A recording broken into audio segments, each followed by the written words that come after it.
Can you hear me? There he is. Okay. So, Michael, Michael, do you have a website or, if you want to share something in the chat, go ahead. If not, that's fine. You can do it later or I'll look for it. Okay. So I'll let you take it away with, opening statement. Thank you, Graham. Thank you to the clubs that are putting on this forum and last week's forum. Uh, I'm born and raised in Washington Heights, and I'm living in Washington Heights now.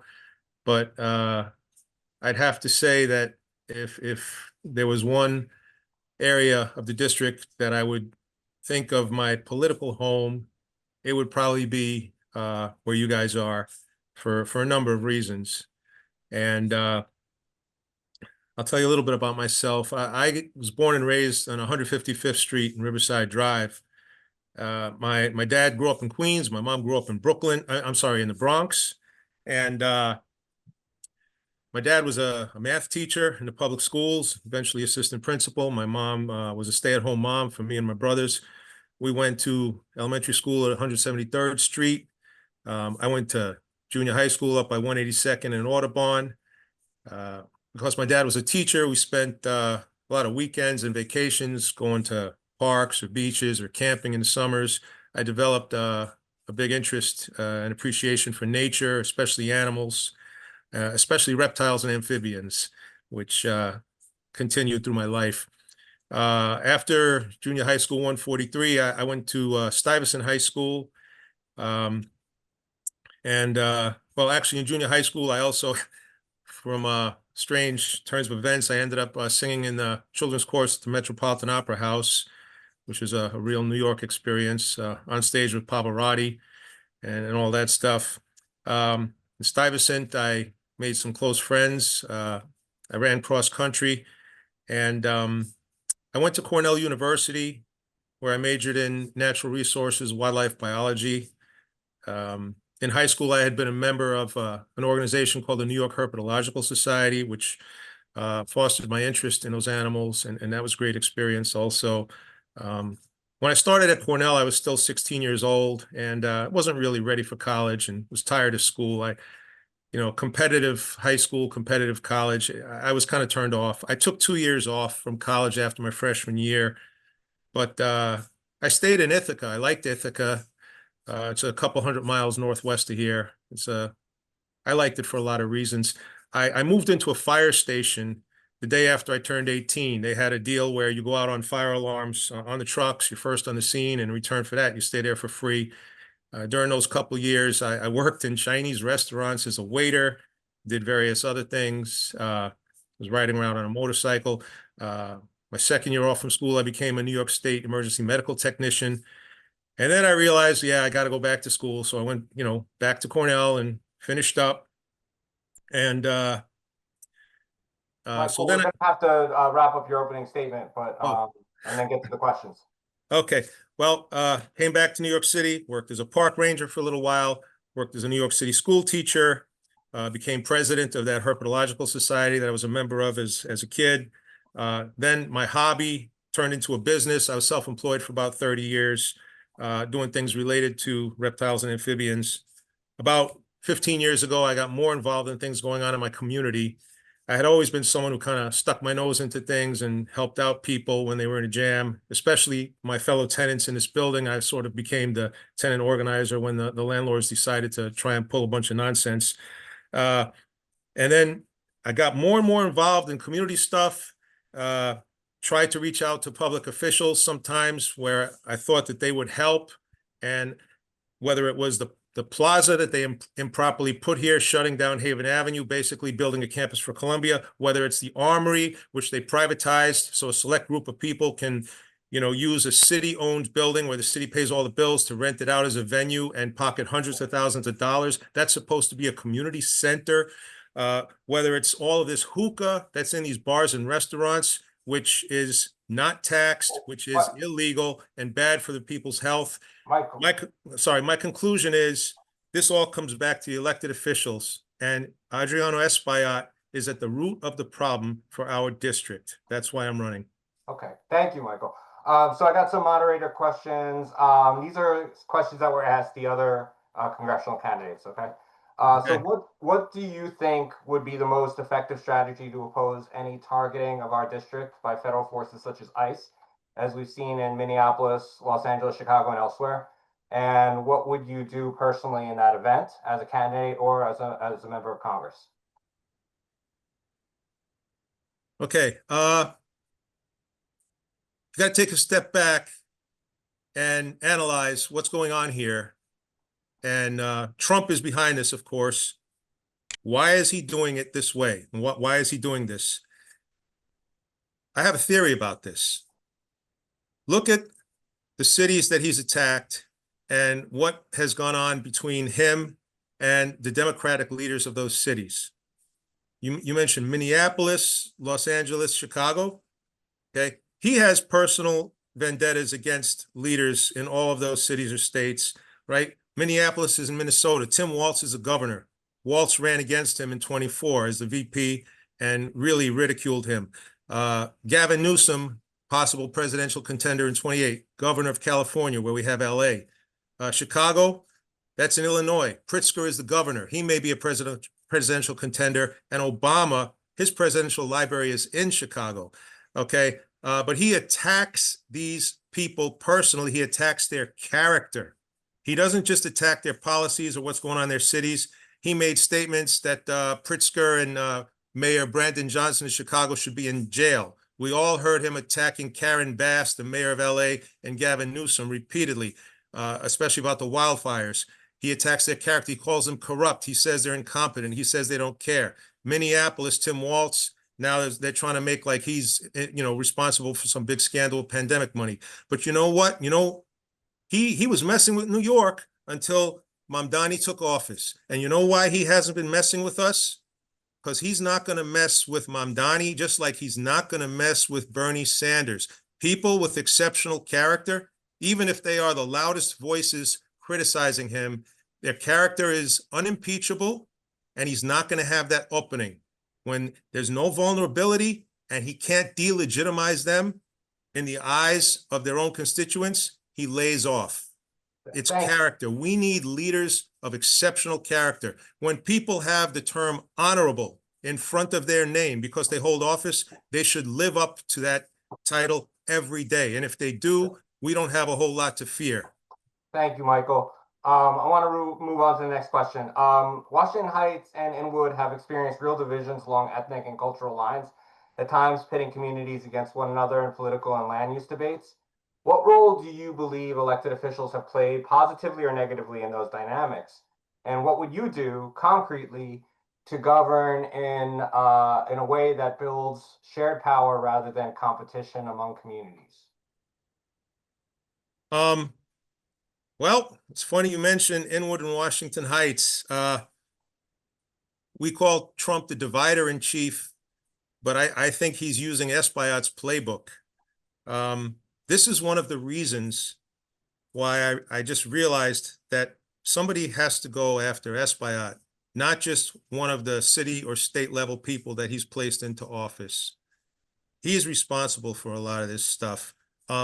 Look, my father's Japanese, my mother's Jewish, my wife is Dominican, okay? When people play these kinds of racial games, it really offends me, boy. It really bothers me. And when they try and pit the blacks against other groups, hey, the blacks are the ones who fought for civil rights. And if they hadn't done that, maybe my parents wouldn't have even been able to get together, okay?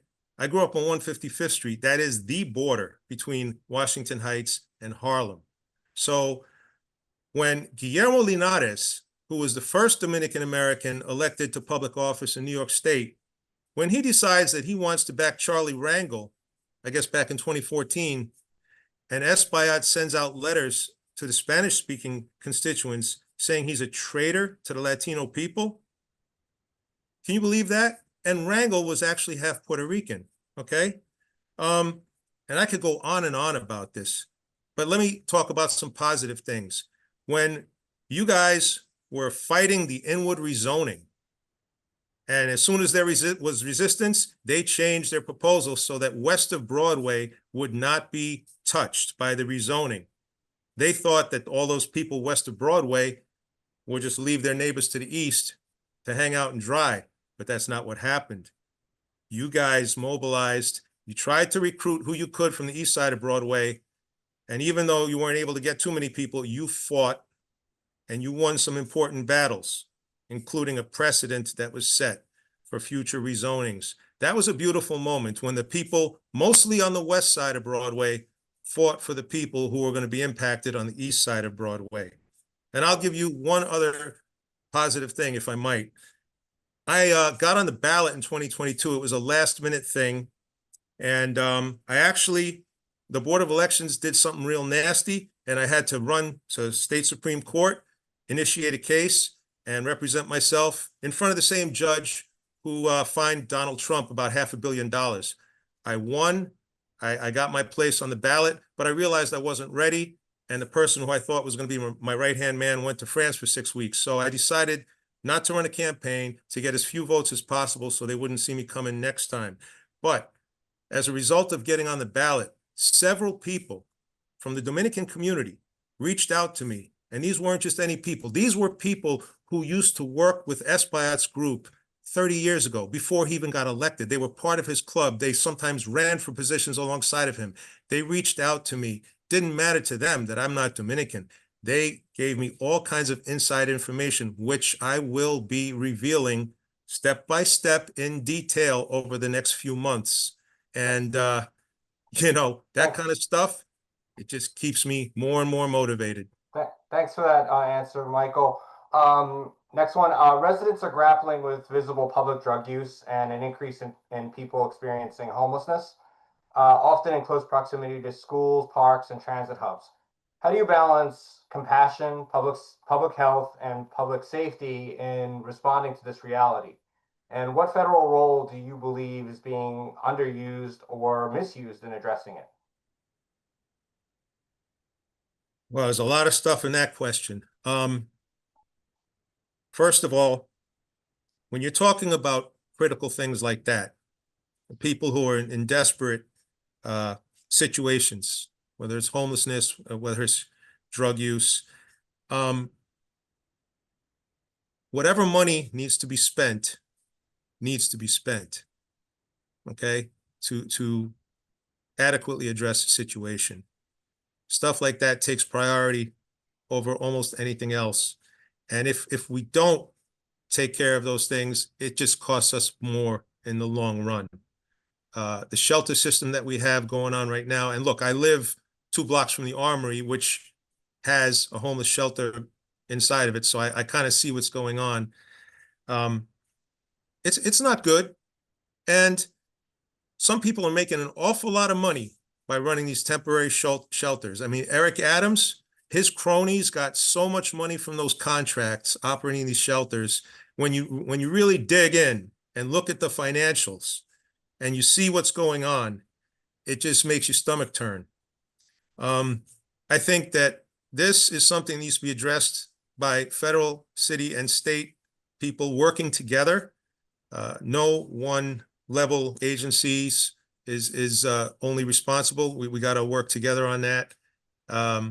There's politically, sometimes some of the real left people want to say, no, people shouldn't be, taken in if they're not willing. It's a violation of their rights.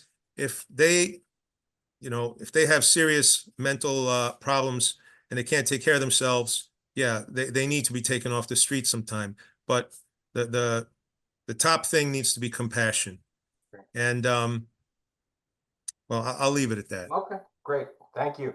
Final moderator question is, large PACs and industry-backed groups like APAC and REBNY are known to have outsized influence in Congress.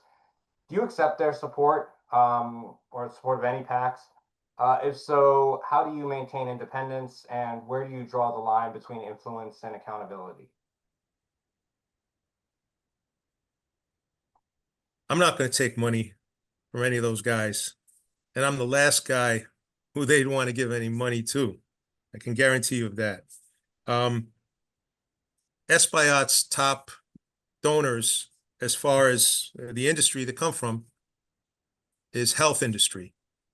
That should tell you something. A few years ago, for several years running, his top actual individual donors were the Fanjul brothers and their companies. They're sugar magnates.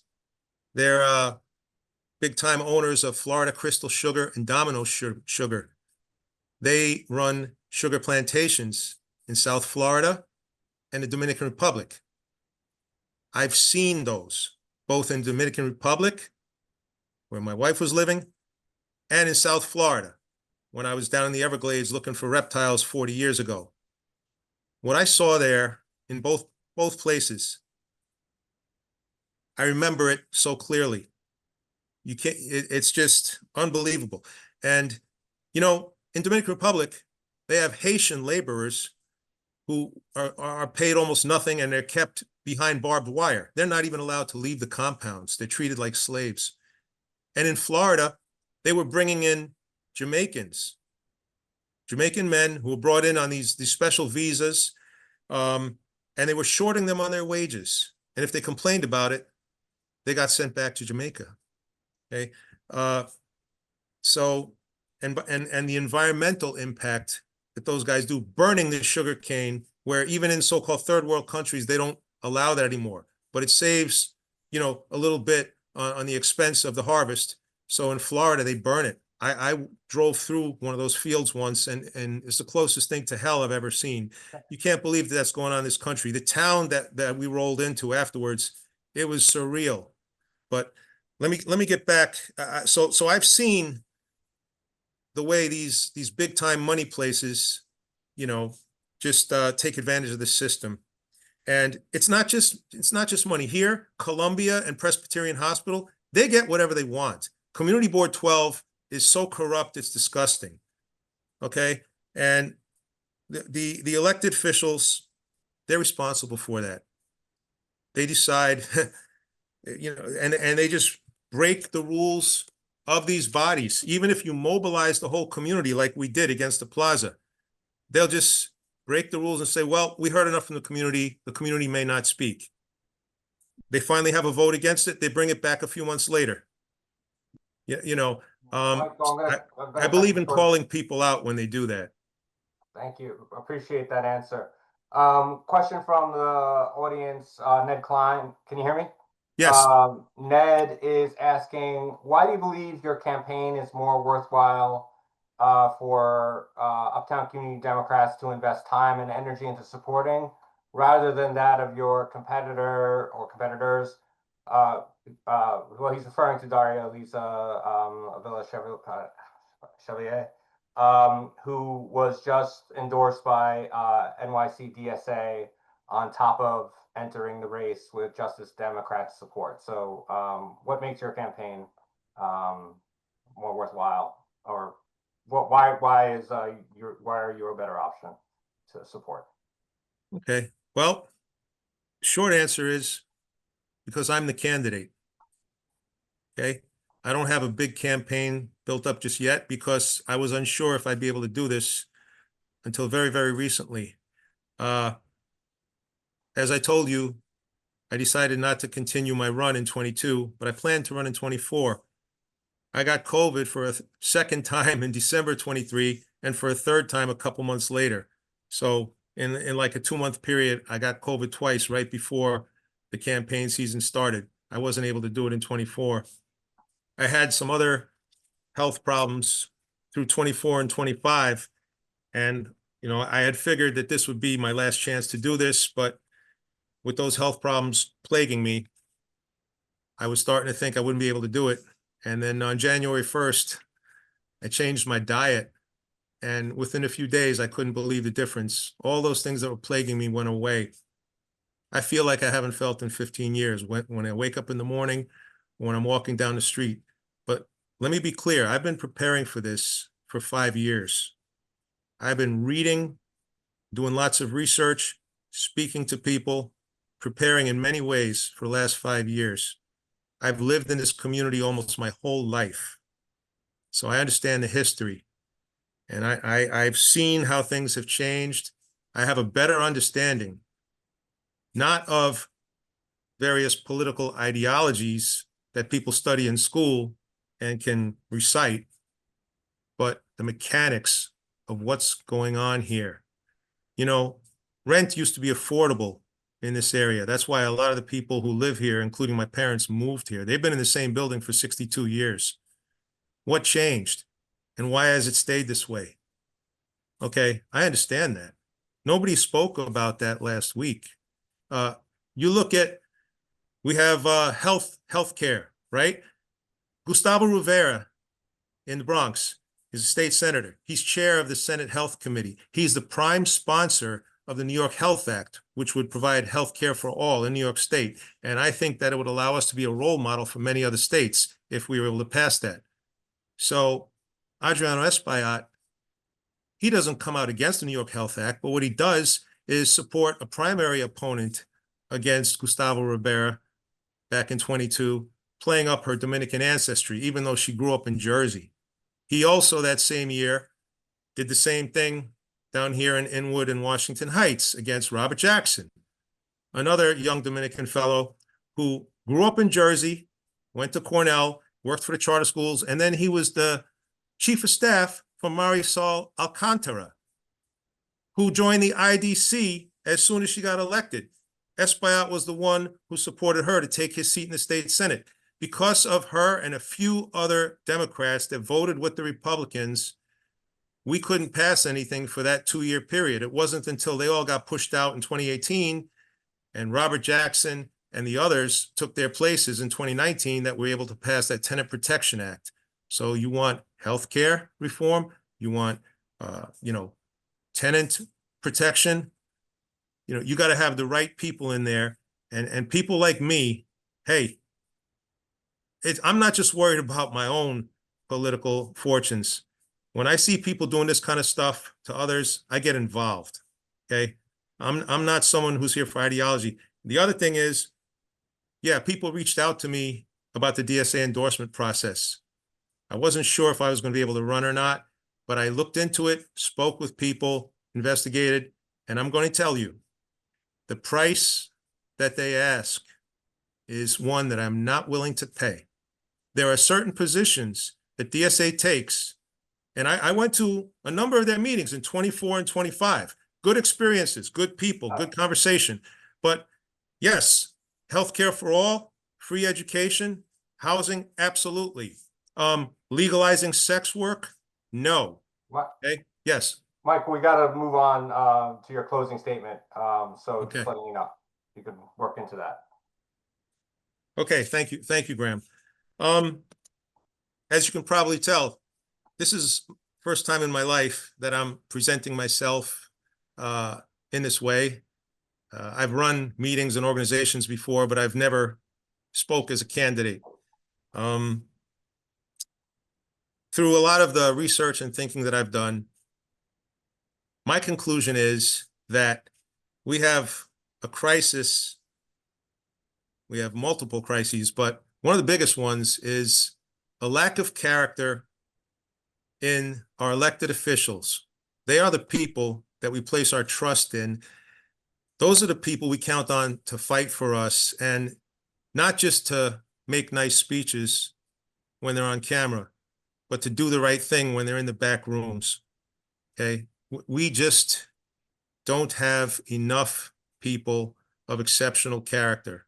And if you're going to be an elected official, it's great if you're real smart, if you're charismatic, that's great, but you must be a person of unquestionable integrity all the time.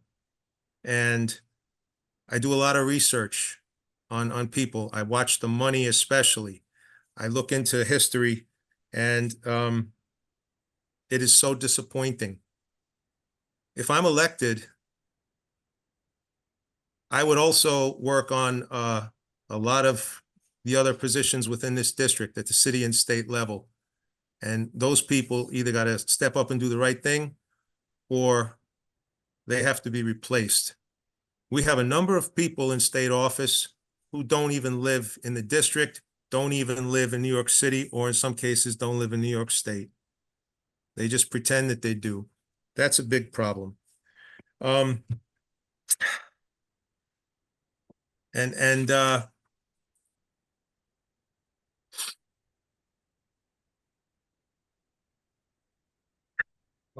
Okay, Michael, yeah, do you want to close it out, or is that a wrap, or do you want to have anything last that you want to add?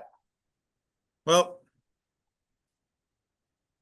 yeah, I will be getting things going and putting on my website and reaching out to people. Back in 2023, I got up at the Manhattan Democratic County Committee and called for the members from the 72nd AD. Many of you are members, are residents from that AD, for your votes to be counted individually, because I realized that Espaillat and Manny Dos Santos had reported a false vote. They reported 66-0 in favor of their candidate. When the votes were individually counted, it turned out that there were 23 people sitting there who wanted to vote for the other person. When those votes got counted, the final vote was 377 to 369. So that person won by 8 votes, 377 to 369. If those 23 votes hadn't been counted, the other candidate, the one who Espaillat was backing, would have won. And I mentioned this, and I don't want to offend anybody, but I mentioned this not to say, oh, look what I did. My question is, why didn't anyone else get up? I'm not a lawyer. I'm not a district leader. I'm not a member of any club in Manhattan. And yet I anticipated what was going to happen because I've actually seen it happen before. And I got up and started yelling about it and made the motion.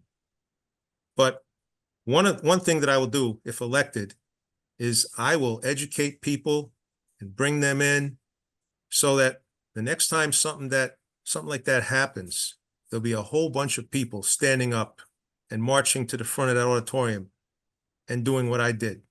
They'll be ready. Okay? I know we have the people. We just need the leaders to help mobilize them. Thank you, Michael. I think that's a great place to wrap it up. We appreciate you. We appreciate you coming and speaking to the club. Thank you. All right. So, folks, that is a wrap. Those are all our speakers. Again, just so you know, we will be considering, the members will be considering for endorsement on February 4th. Petitioning is going to be coming up. So petitioning starts, I believe, on the 23rd of February this year. So we're going to be organizing petition training. So we hope that everybody will be involved in collecting signatures this year. You know, I encourage you to check out, you know, educate yourself on all the races, and you know, sign up for Uptown Community Democrats, and stay in touch. So with Graham, that, can I just add one last thing? yeah. If anybody would like to speak with me, I put my email address in the chat. It's mikehano@yahoo.com. Yeah. Okay. If you want, just send me an email. I'd be happy to speak with you. And Great. for some reason I blanked out. There was one last thing that I wanted to add, if I could. Well, Michael, we're running really late. Okay, thank you. So why not, people could email you. And I just want to answer Tina's questions. Will UCD send out answers from other candidates who didn't appear here if they answered the questionnaire? Yes, we are going to send the questionnaire answers out. We'll be sending it out to members of the club. You know, I believe that some of the candidates who did not appear did have told me they're going to submit answers to the questionnaire. So we'll do that, folks. Dinner time. If you haven't eaten, go get something to eat. And thank you all. Thank you all for participating. Have a good night. Good night.